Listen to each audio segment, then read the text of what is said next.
Welcome to our channel. Today we how to update Torque Pro PID profiles for common EV parameters, detailed guide step by step clearly.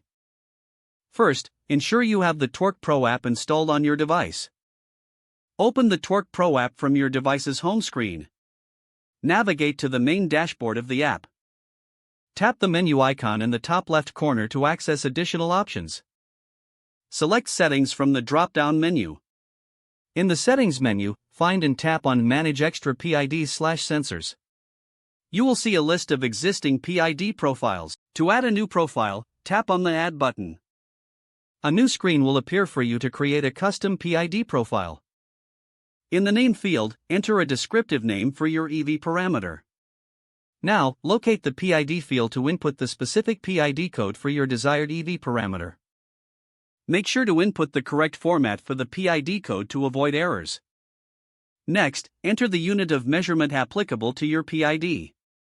After entering all necessary details, tap on Save to store your new PID profile.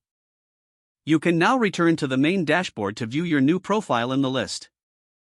To visualize the data from your new PID, go back to the dashboard menu.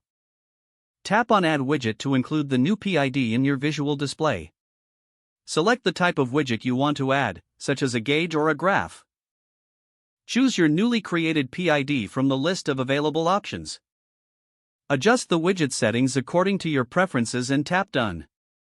Your dashboard will now display real-time data for the selected EV parameter. If you wish to edit or delete any PID profiles in the future, return to the Manage Extra PIDs/Sensors option. Keep your profile updated by checking for new PID codes as updates become available. Review any changes that may affect the data readings based on new firmware updates for your EV. With these steps, you can successfully update and manage Torque Pro PID profiles for common EV parameters. If the page does not load, refresh the browser or try again in a private or incognito window.